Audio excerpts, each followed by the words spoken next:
విదేశాల వనితలకు సారెపోసి పంపేది, భారతీయ సంస్కృతిని సగర్వంగా చాటేది, మన జాతీయ జెండాకు సమానంగా నిలిచేది.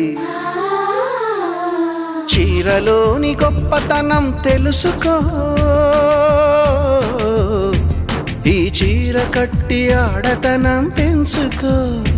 సింగారమనే దారంతో చేసింది చీర, ఆనందమనే రంగులనే అద్దింది చీర, మమకారమనే మగ్గంపై నేసింది చీర.